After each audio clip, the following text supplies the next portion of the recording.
Yes, there should be one of them. Whatever it is.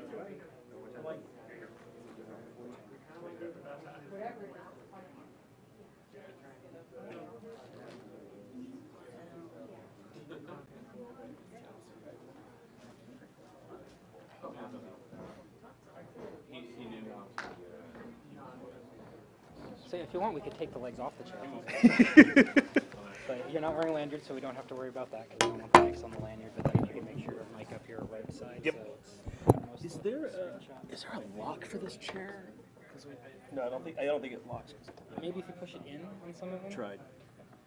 Nope. It just goes. Okay. That's cool. I've been yeah, I'm fine. I've got my phone. Keep trying to time. We'll give you hand signals too if you need them. By the way, I'm Jonah. Hi, Jonah. I'm Colin. I'll be streaming you live to the world. I love that. I love the world. Oops, what's going on here? Sorry about that. We'll take it down. You know, there was a time when I would have done a somersault to get up here. Did you want us to keep that behind the table for you, or you want to keep it on the chair? Whatever you like. Whatever's best for you. We're good. It's whatever you want. You want to put your badge on the table? Okay. I think that'll look better. Are you taping this or filming this? We are broadcasting it and streaming it and Oh, you are? taping it. Oh, okay. So I can't, I have to be careful what I say. You can say whatever you like. There are warnings all over the site. So swear up a storm. Come on. Nah, I don't want to do that. Okay, how's that? Can you hear me? I want to suggest put it a little bit more to your right, because you're probably going to be talking this direction a little bit more. So a little bit more to my right? To your left, actually. Right around there. There's it. That should be good. Okay. Okay. We'll test audio here real quick. This one is mine, I take it? Yes. Yep, that and that. Right, okay.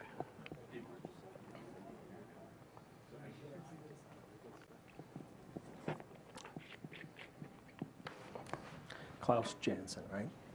J-A. Speaking. Okay. J-A-N-S-O-N. Yes. All right. Janson, yes.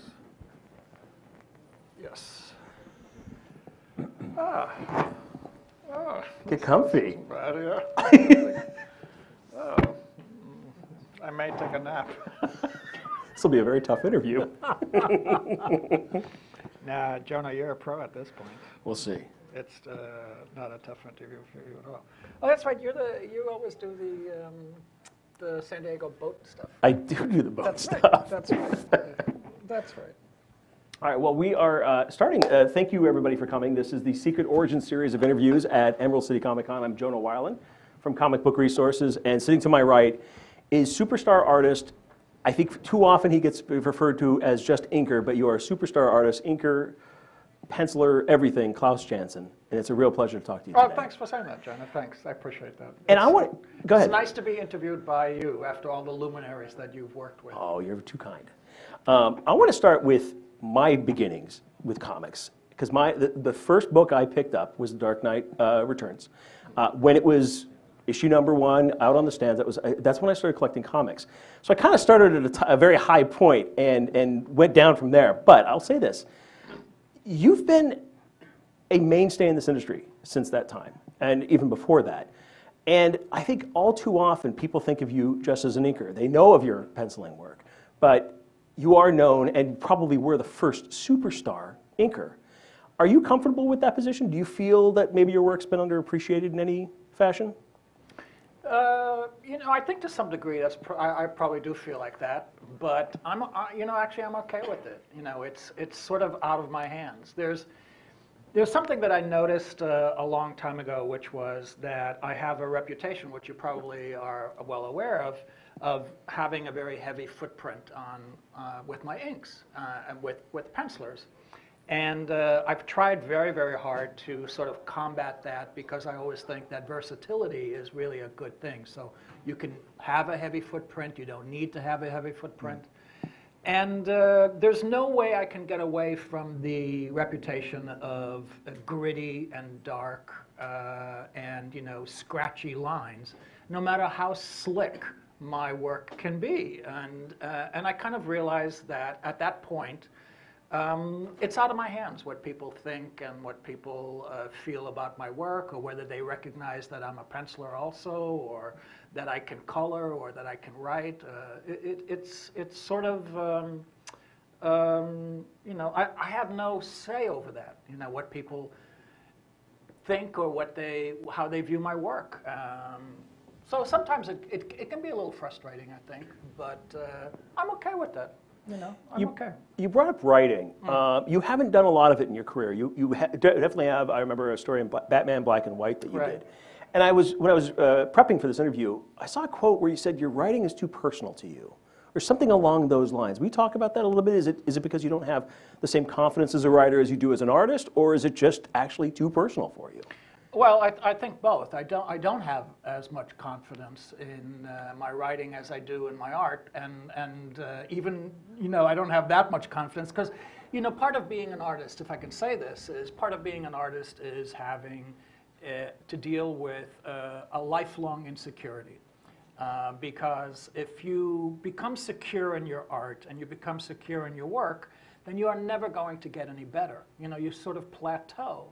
And I think anybody that is interested in being better and improving is going to have to confront a life of insecurity and bordering on self-loathing. You know, but in terms of writing, I have difficulty, I think, doing the big story arc. So I like short stories. So I've done a couple of short stories, a handful of short stories that I've written and drawn.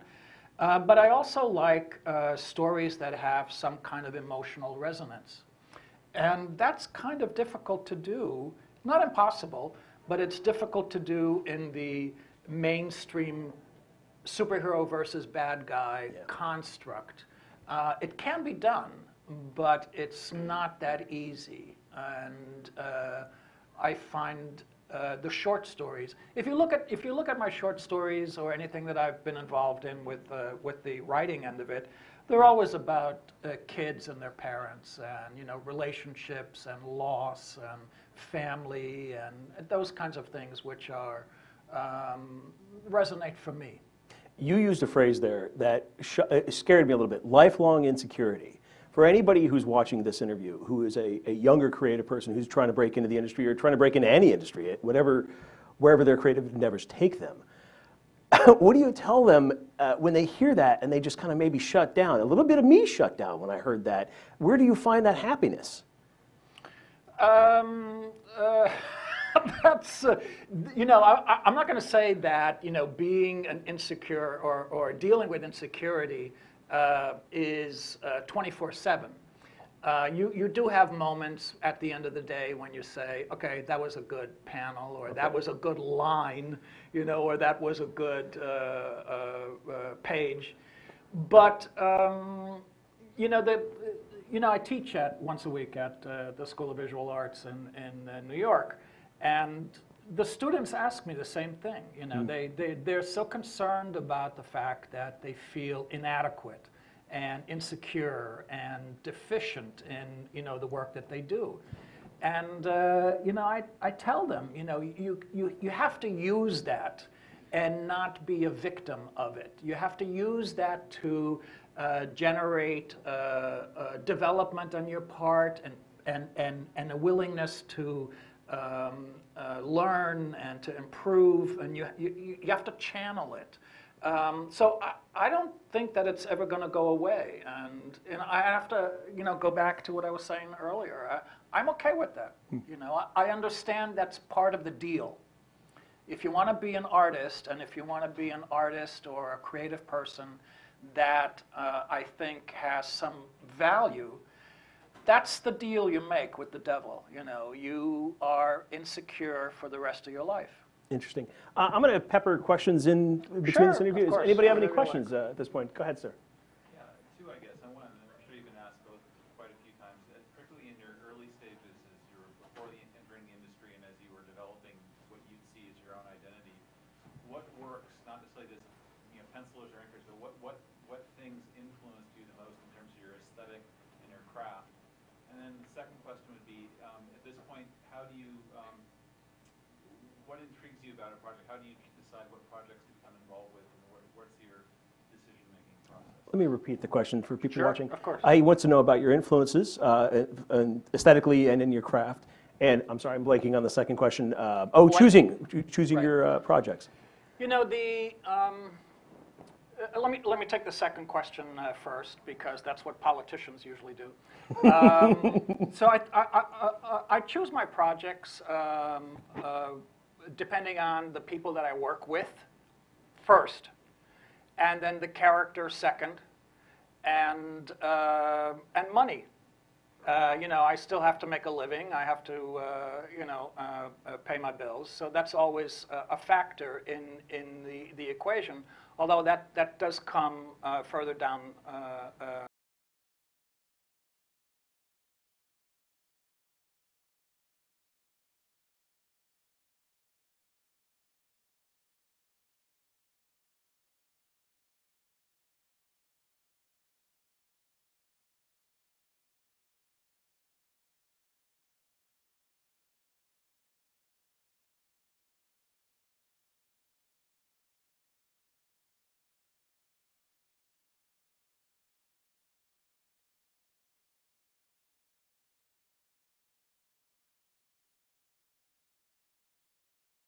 A certain amount of issues. I'm not sure if I'm supposed to say how many, but that's an opportunity.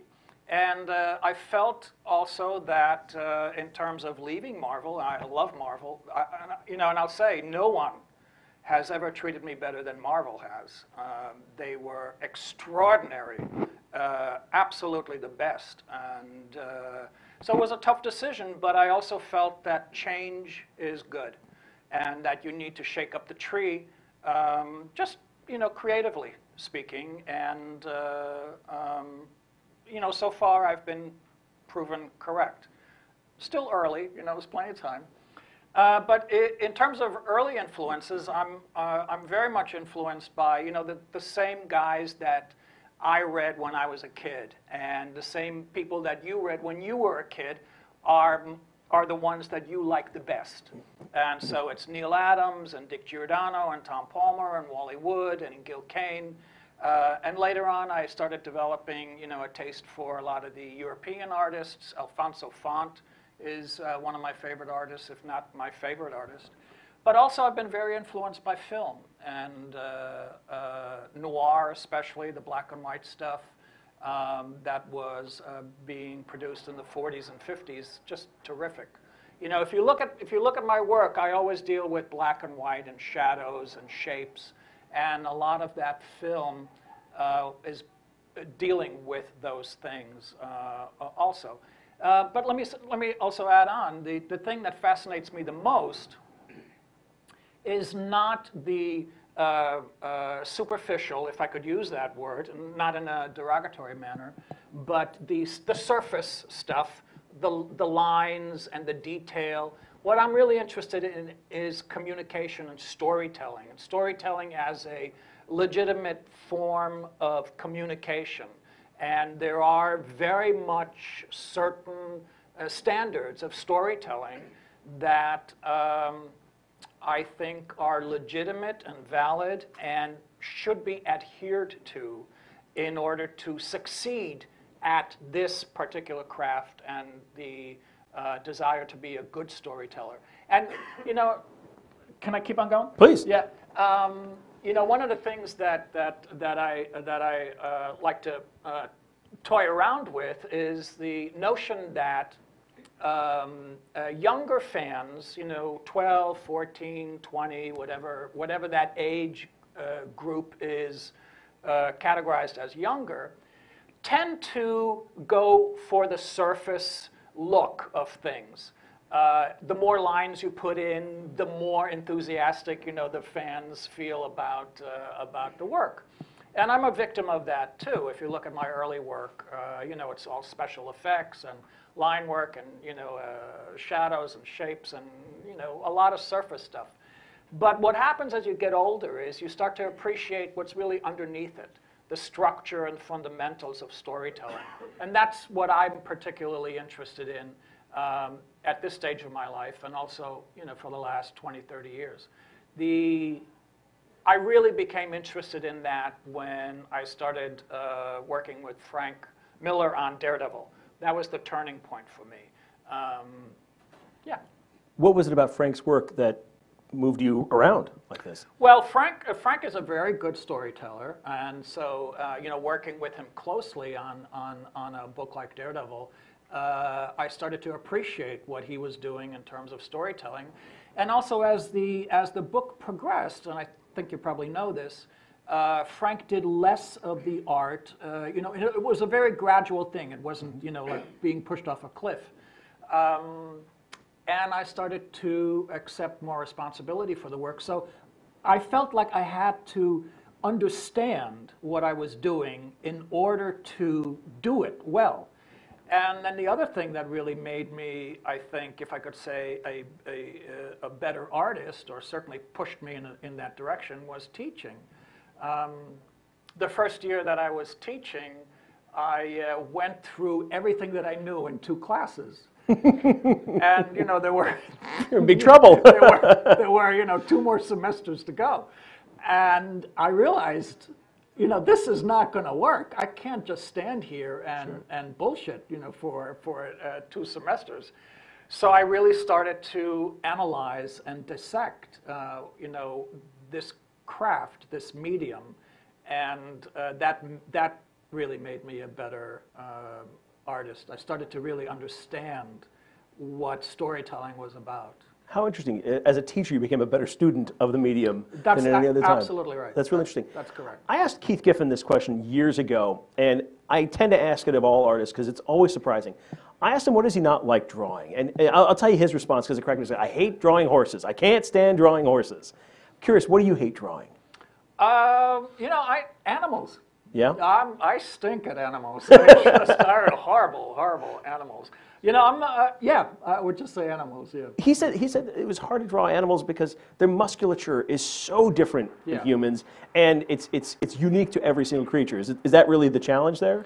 It is. It's a whole nother level of understanding. I mean, it takes really, again, a lifetime to understand how the human body moves and works, and the kind of body language that you can use in storytelling. And then all of a sudden you're confronted with, animals. I think, I'm not sure I want to do this. Sure. It took me 40 years to understand how, and I don't still, how a hand works, and then all of a sudden you're doing horses. It's just tough. It's really tough. I'm fascinated by some of the people that you've worked with, but one I want to focus on specifically is Bill Sienkiewicz. You just worked with him on Daredevil End of Days. Also, not just a penciler, but also known as a superstar inker in himself. How do you approach, I mean, you've known Bill for a long time. Do you guys just have a shorthand and trust each other when you work together? How do you approach Bill's work? Because Bill's work can't be easy for most inkers to grasp onto. I appreciate you saying that, Jonah, because actually Bill and I do have a shorthand, and when we see each other, we always refer to each other as brothers from another mother. We're really, I just admire him so much, and he says he admires me, so I'll take him at his word. But I thought End of Days was just about the best pencil job I've ever done, and I thought what Bill did was, I would say, the best inking that he's ever done. It was, End of Days was 8 issues. That's 160, 180 pages. That's a long haul, and Bill never did anything less than his absolute best, and I know what it takes to be a good inker, and Bill just really stepped up and was incredibly generous and faithful to the pencils and supportive. I can't say enough good things about Bill. Since the dawn of digital age in comics, the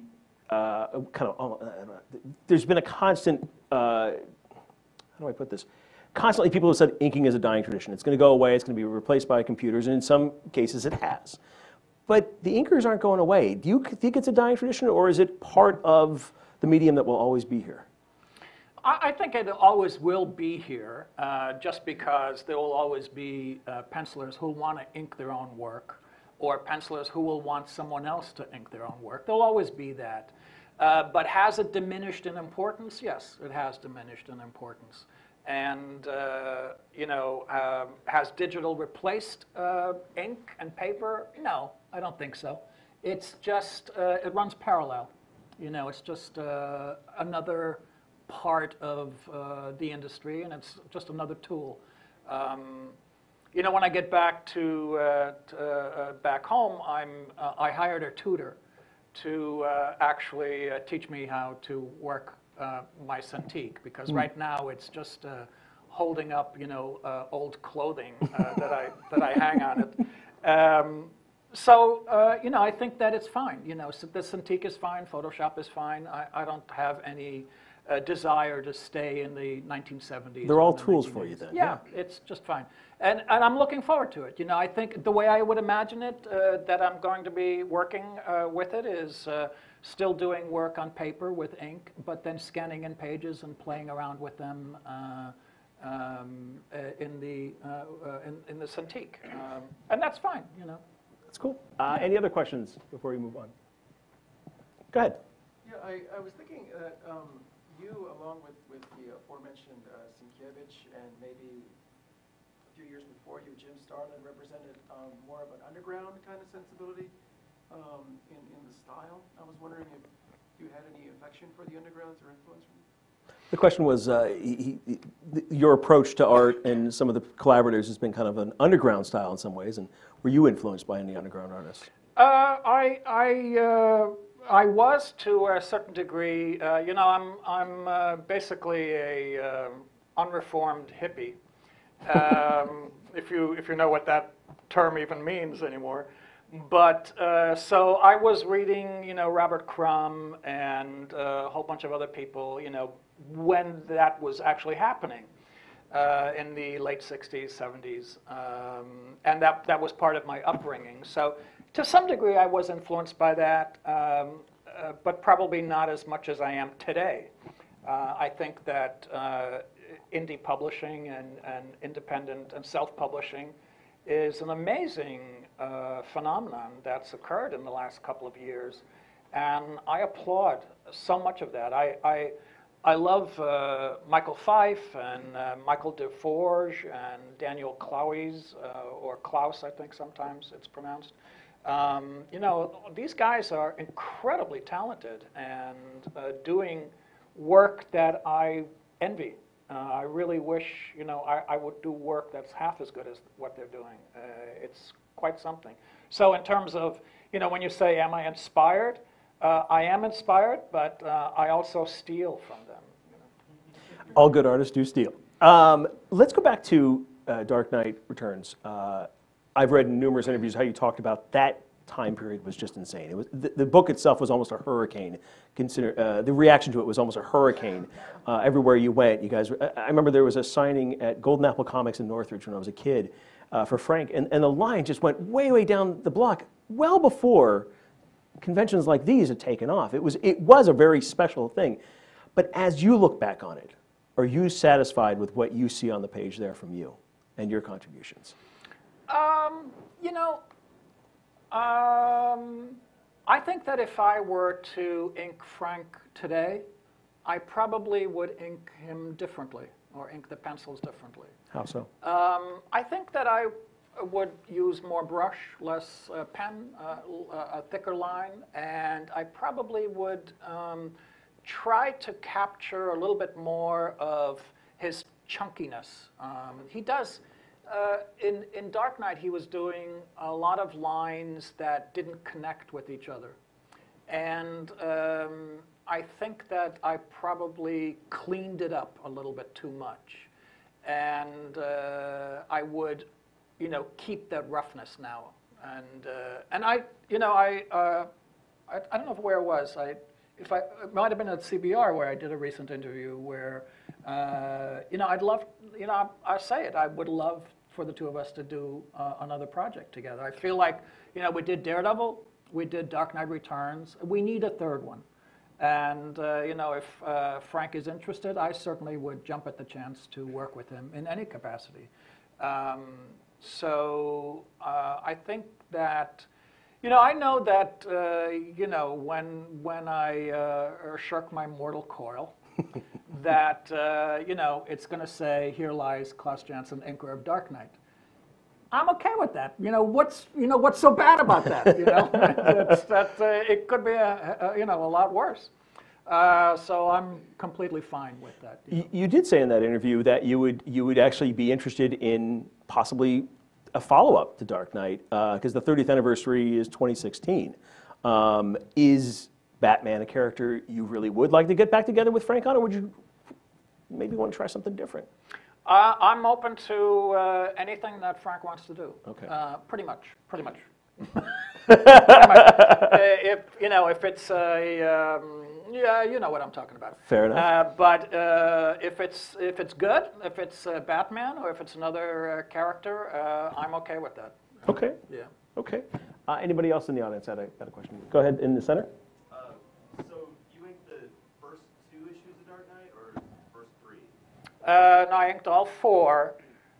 Go ahead. What's your question? I was going to say, but I thought you left. But if you didn't leave, then the question is moot. Nope, he was there. No, we had what would comfortably fall under the umbrella of creative differences at a certain point, which was the 3rd issue. And Frank re-inked a handful of pages. You know, I mean, I can tell which pages, you know, he re-inked. And there was some talk about having somebody else jump in, the creative differences being severe at that time. But cooler heads prevailed, and I think that I inked, you know, everything in issue 4 except for maybe 2 or 3 panels.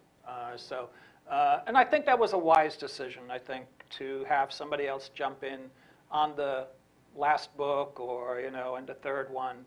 I think would have ruined the integrity and feel of the entire project. So I'm glad we worked things through and we're both able to finish the project. I saw another question over here, another hand.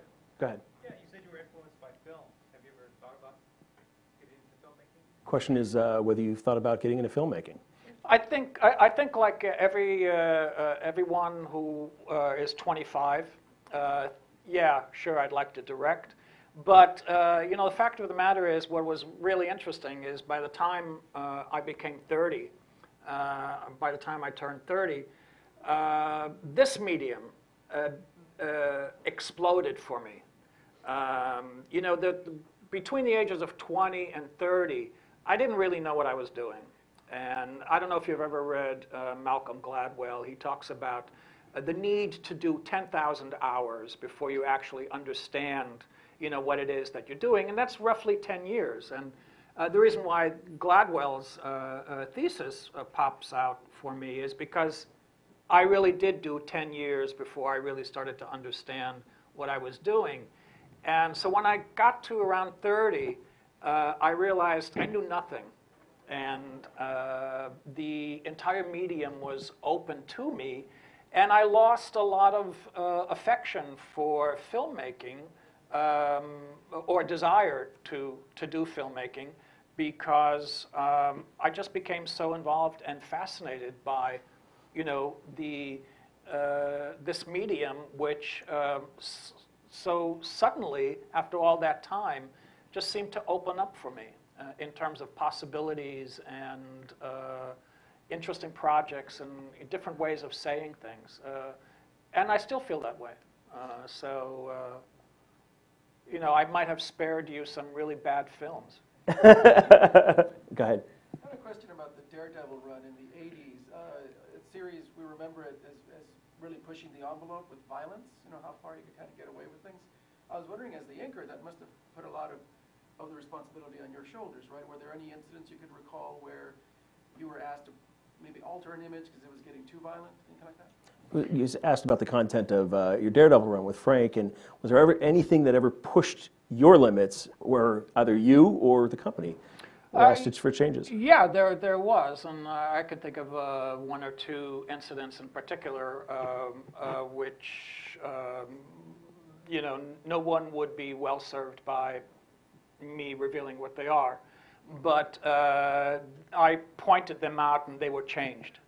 And I think that Denny O'Neil was a very responsible editor, and Frank was a very responsible individual, and things were changed as a result of my saying, you know, I'm not, and I don't want to overblow this, but you asked me were there, you know, moments? Yeah, there were moments.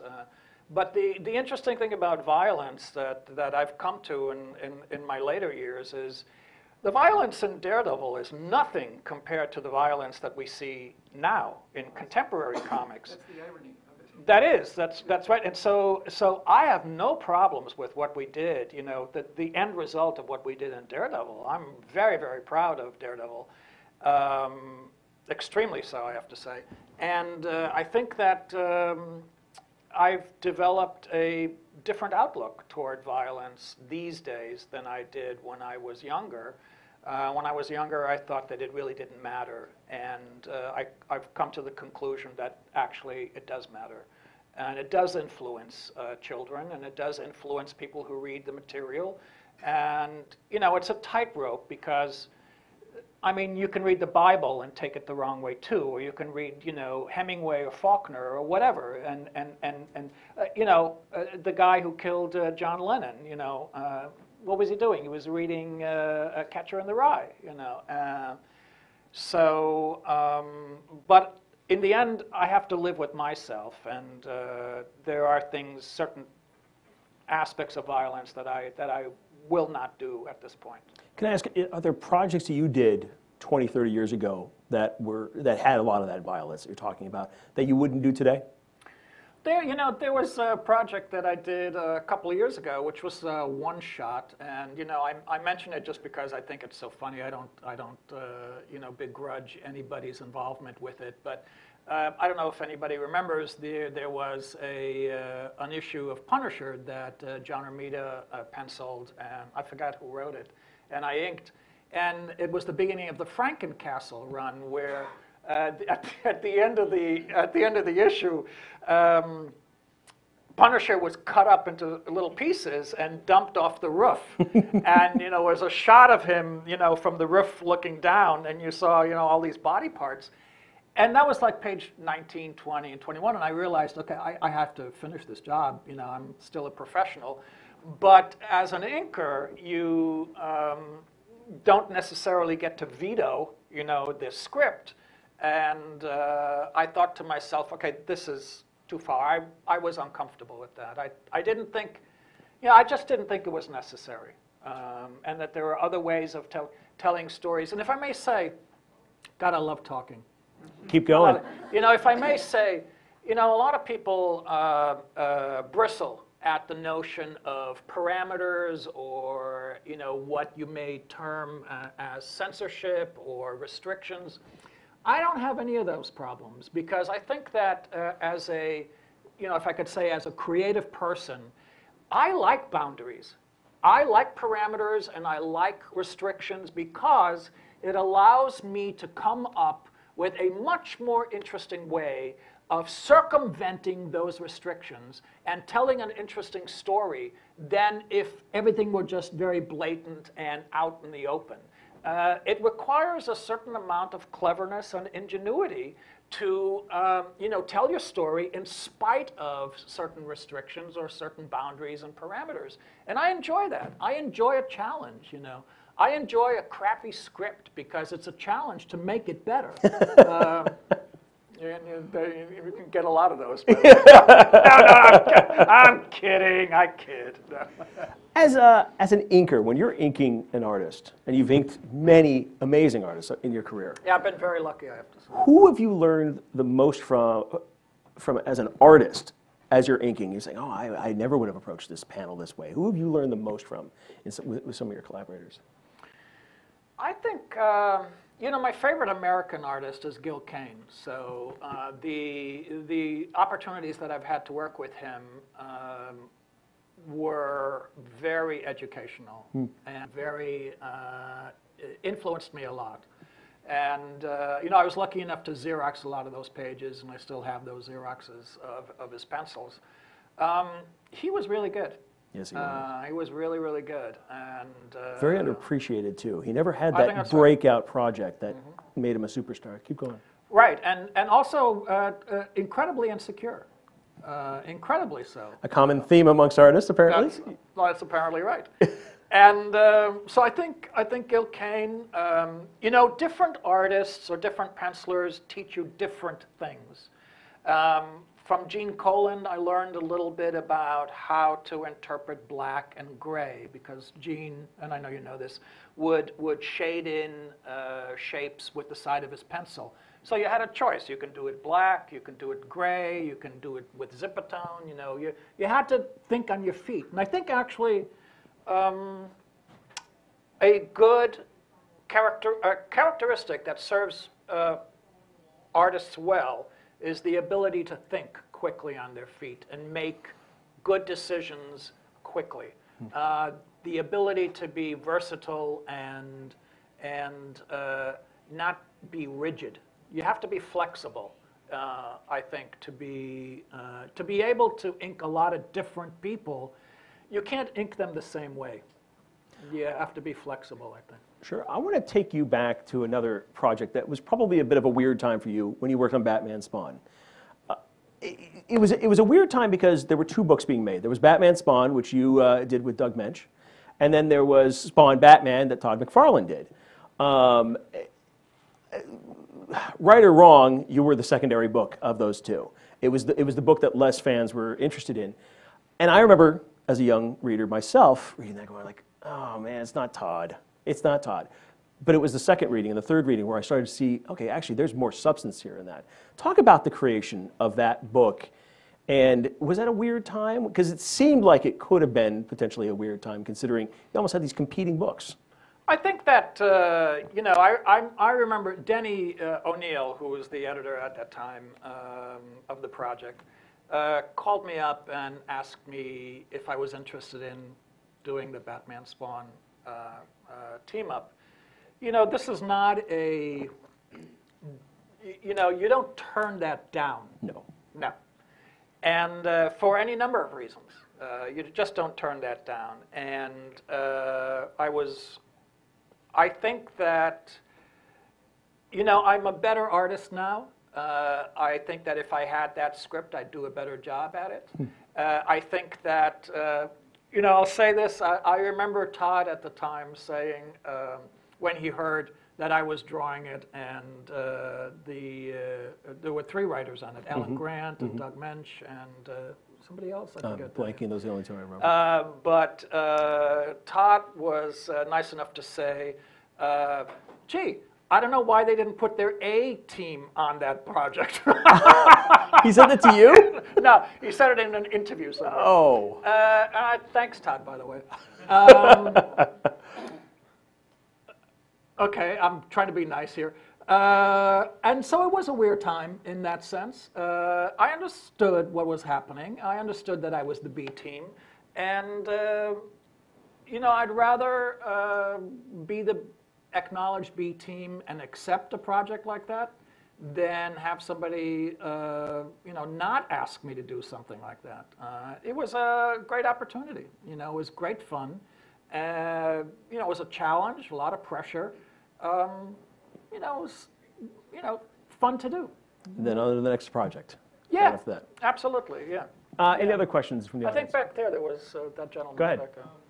Working with these artists in the 70s, did you know how popular they would become? Could you like foresee a change in comics at that point, or was it all surprising? Question is, working with all these amazing artists in the 70s, did you see the potential in there for them to become superstars like they became? You're talking about the individual artists who became superstars, or the medium? Well, first the medium, then like the writers, any artist, seemed like they catapulted to stardom almost overnight. Yeah, I think that I did not. I could not predict, and I wasn't able to predict, what happened after Daredevil with Frank. Certainly wasn't able to predict what happened after Dark Knight Returns. So no, it's a funny thing to be in it, because what you're really dealing with is the day-to-day, mechanics of doing it. And hitting your mark, getting your pages in on time, making sure they're as good as they possibly can be. So you tend not to think in terms of, wow, this is really going to be, this guy's going to be hot in 5 years, or you just don't think like that, or at least I don't. And I don't plan that either. I just try to do the best work that I possibly can at any given time, and hope that that's enough. So no, I wasn't able to predict any of that. Anybody else? Go ahead. Yeah, this is a multi-part. First of all, is your contract with DC exclusive, or can you go back and forth? And besides the Superman, do you have any other planned projects with DC? And will we ever see you back on Daredevil? Okay, a bunch of questions about DC and what your status is over there, any other characters you want to do there, and will we ever see you back on Daredevil? The contract with DC is exclusive, so that's it for me for a while. I'm not supposed to say any of this stuff for how long or whatever, but I'm there for a while, and I will be doing other projects besides Superman. I'm working on an annual, which again I can't say what it is. We are going to be doing some Batman stuff. We're trying to figure out how to actually make that all happen. I've been talking to a couple of writers, suggesting a few. So I think there's no point in. Well, that's not true. I was going to say there's no point in being at DC unless you do Batman, but that's really not true. But I definitely want to do Batman. But it's got to be something, worthwhile. And the same thing with Daredevil. I did not do any Daredevil work except for one panel in about 30 years. So it had to be the right project. Hopefully it won't take another 30 years to do another Daredevil, but I would love to. That script by Brian Michael Bendis and David Mack was superb. That was a really good piece of work. And I thought that all of us on the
I'm using some different tools, so it looks a little different to me, and that's deliberate on my part. And the interesting thing about Superman is that it's not a character that either John and I have spent a lot of time on. And I can tell you that John is incredibly excited. He's energized. There isn't a day that goes by when I don't hear, we got to make this really good. We got to, it's got to be the best thing we've ever done. That's a pretty good John Romita Jr. right there. Well, it rubs off after a while. And I feel the same way. I think that we have to really make this project. We're not going to do Superman again after this. This is it for us, for both he and I.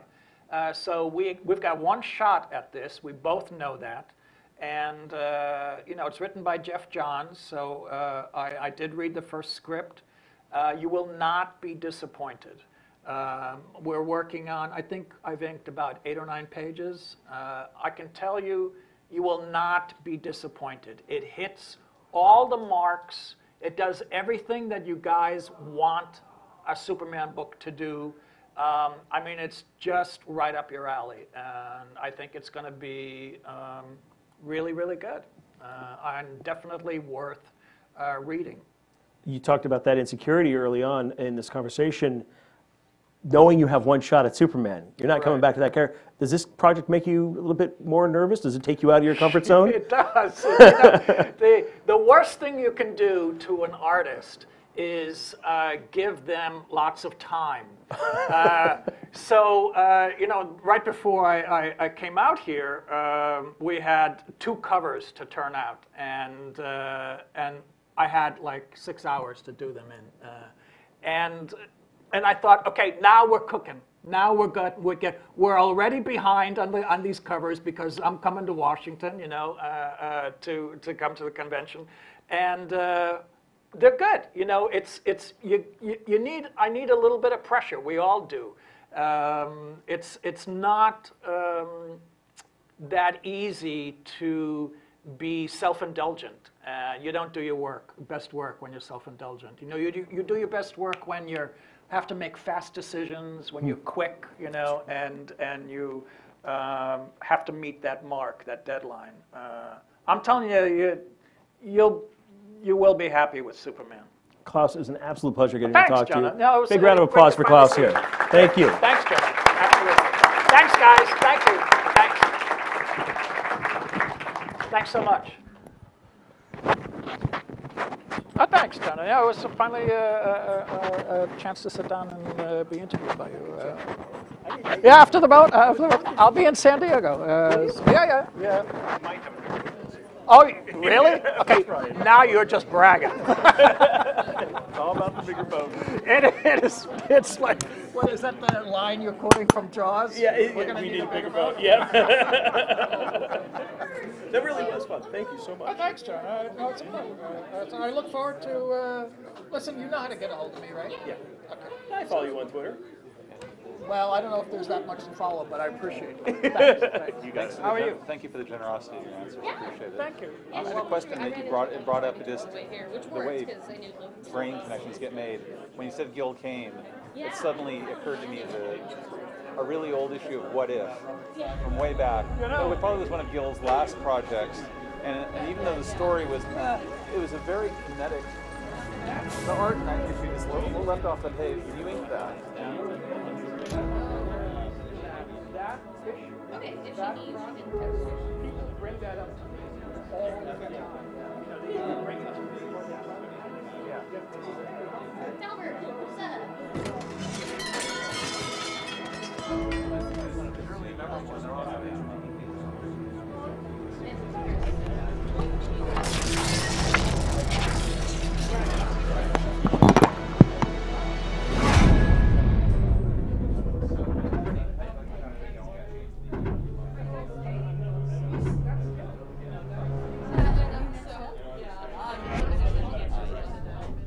Self-moderated?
So at about 3:10, if you guys are still going, I'll come in here and wait for a 5-minute mark. You gonna work on that? Okay.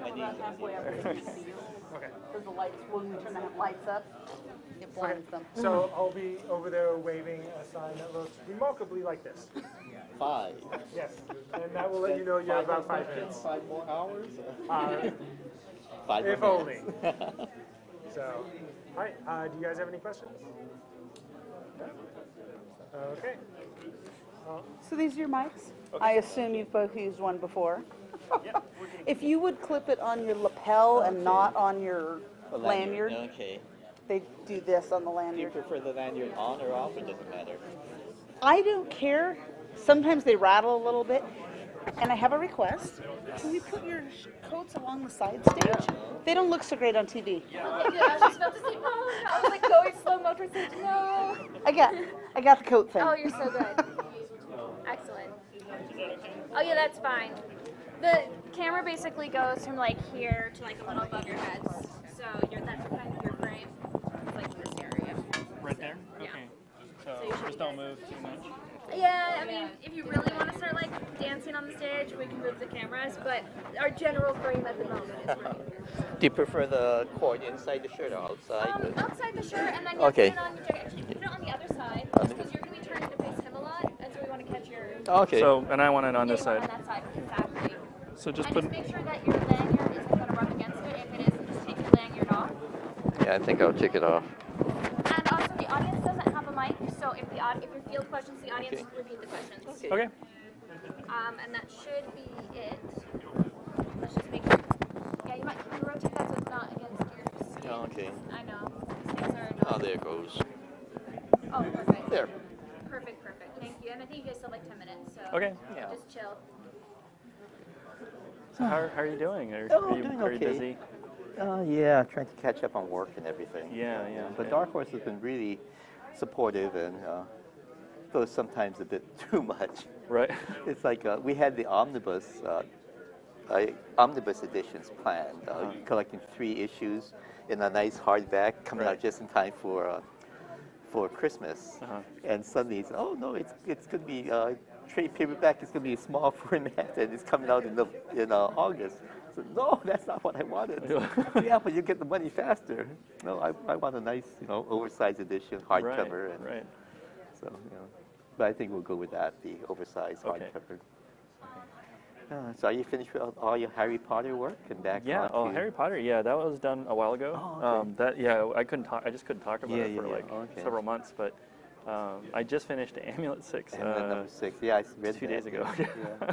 Just the night before last night. It was an all-nighter. Oh, and thank you for the drawing you did for the auction. Oh yeah. It's beautiful. Yeah, I don't. They haven't told me how to get it onto the auction. Like, how do we, do the auction and. Okay, it's already started. Yeah, I know. I've And- been watching it. Yeah. I'm just wondering. Did you when- send in the artwork? No, I have. They had told me to hold on to it. Oh, okay. Yeah, because I can just ship it directly okay. to the That's- buyer. That way it's. I imagine Right. having to handle the shipping of everything They've that's coming got, in. 400 pieces. They should probably crowdsource it. I think to the artists. Because everyone's going to take care of their product and make sure that it's nice and stuff. So I was going to actually do a nice printout of the final color as well and just add it into the together. But yeah, I haven't heard from Tone or anybody, so I'm not sure where they're at. Right. Well, the third or the fourth round of auctions just went online last night. Oh, okay. Then I'll go. I'm trying to keep up with it. Yeah, yours isn't. Yours is difficult. not on it, and mine is not. Okay. I did 2 pieces, I think. Okay. It looks like it's doing well though. Oh my yeah. gosh, yeah, it's doing phenomenal. This is gonna be great. You got a lot of friends. Yeah, I've been surprised at the number of contributions and also who contributed and from where. I mean, we got a lot from France and one from Macedonia. It's incredible. No, it's wonderful. Yeah, it was. Yeah, my agent was. She called. She's like, your publisher's saying that you're posting artwork that's not Amulet right now, and you are way past everything. What are you doing? I go, it's Stan. I have to. She's like, I know. I was like, I can't not do that. Right. I am gonna do this. Sorry, Judy. I got the book done fine. Everyone was fine. Good. Yeah, and they liked the Usagi piece too. So, so everyone was great. happy. Yeah, that was a crazy time because we just moved to. Yeah. But yeah, I had so much fun drawing that. I had a blast. Oh, thank you. Characters are so wonderful. And Amy and the kids love it up here? Yeah, oh, they love it. They absolutely love it. Did you have a picture with snow or something? Yeah, we had snow in our backyard. Like right when we got here, we were able to make a snowman. We've never been able to do. I've never lived in a place with that kind of climate before. Oh. It's also archived online, so you can check it out later. Cool, but about 5 or 6 minutes still. I got 3 messages.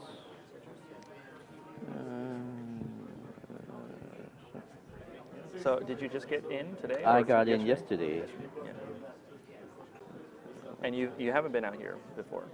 This is my 3rd time. Obviously, when it was a 1-day show, when it was a 2-day show, and yeah, they've been bringing me up here every 5 years for every 5th anniversary. Oh, really? Yeah. Is that intentional? No. Okay. It just happened that way. It just happened. They invited me like last year and the year before, but I couldn't make it, so it just happens every 5 years. Yeah, the organizer, Jim, actually, we were like, we're the same age, and we were like kids together at Image. When I did Flight, I was 24, I think, 23, 24. And he was the same age, and he was working as a production artist. I never knew he was down there. He's a graphic designer, yeah. He does all the design work for the convention, and that was his job. And he was an Image guy. Right. So he's a comics guy. Moved out into retail. He's a retailer now, and then he started the show.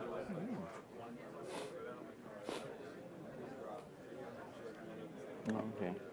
Yeah, so is there anything you want to talk about specifically? Because Not there's a few things I was just going to bring up. Yeah, I'm working on Senso right now. It's Senso, okay. 6-issue miniseries, Usagi miniseries of Martians. Oh, okay. Right. Aside from that, 47 Ronin came out, the Sakai project. Is it like Sancho, like Sancho the Bailiff? Like that? No, Senso. Senso. Senso means okay. war. Oh, Senso, okay. Basically, just finished up 47 Ronin and trying to get back into Usagi now. Right, and that just came out because I think I just ordered it, and that 47 Ronin has been out. The hardcover just came out this month. This month, okay. This month. That's right. So and Nielsen Ground Thumper, another hardcover. And that's your older work. Yeah, older work came out last week or something. Okay. I haven't gone to a comic book store in I wanted to ask you about that. I was going to ask about Nielsen Ground Thumper because that seems to be where Usagi was born. Yeah, right? kind of. Yeah. And it was okay. Yeah, well, I'll ask. I'll just ask. I'll just hold on to the questions. But did you get to see Jeff yet? No. I saw his booth coming out, and there was a huge line. So it's pretty crowded. I couldn't.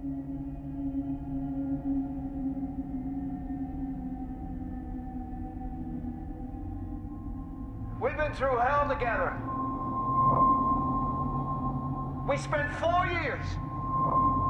4 years fighting that virus, and then another 4 fighting each other. It was chaos.